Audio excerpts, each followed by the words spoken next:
Anne-Sophie Lapix corrige Éric Zemmour en direct, il écorche totalement son nom. Éric Zemmour multiplie les interventions télévisées depuis qu'il a officialisé sa candidature pour les présidentielles 2022. Il était ainsi sur le fauteuil de l'invité de l'émission 20h22 sur France 2, au cours du journal télévisé que présente Anne-Sophie Lapix.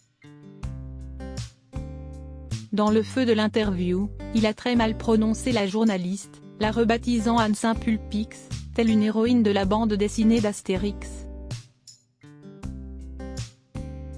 Dans le cadre de la campagne pour les présidentielles 2022, France 2 a lancé un programme mené par le trio politique Anne-Sophie Lapix, Nathalie Saint-Cric et Mohamed Bouafsi, le 20h22. Cette émission diffusée durant le journal télévisé permet de tout savoir des candidats avec également les coulisses de la campagne. Un décryptage de la communication, un fact-checking et bien sûr l'analyse du programme de chaque personnalité en lice pour le fauteuil suprême.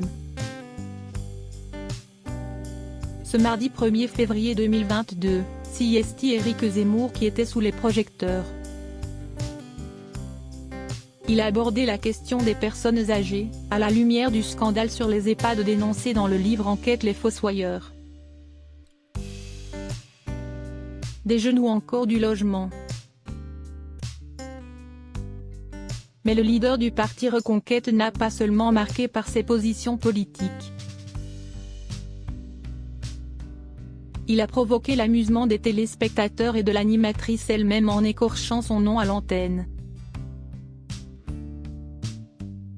Alors qu'Anne-Sophie Lapix l'interroge sur le budget et des dépenses.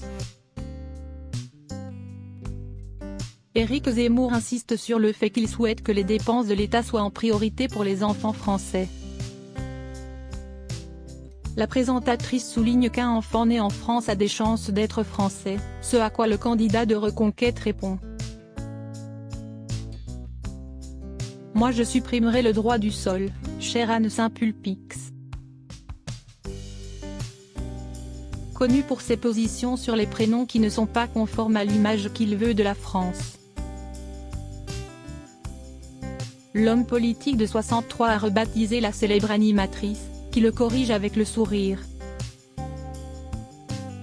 Cependant, le compagnon de Sarah Knafo ne remarque pas, ou ne prend pas la peine de s'excuser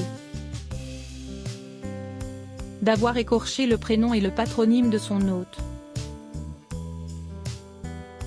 Éric Zemmour est actuellement en pleine course au parrainage pour pouvoir faire partie des candidats à la présidentielle pour lesquelles les Français et les Françaises pourront voter.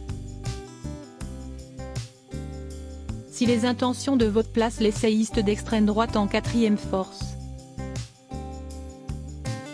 il ne dispose pour le moment que de 14 signatures, autant que Jean Lassalle.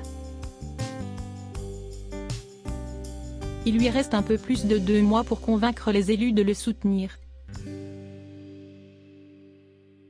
Se félicitant de plusieurs ralliements à sa cause comme Gilbert Collard et peut-être Marion Maréchal.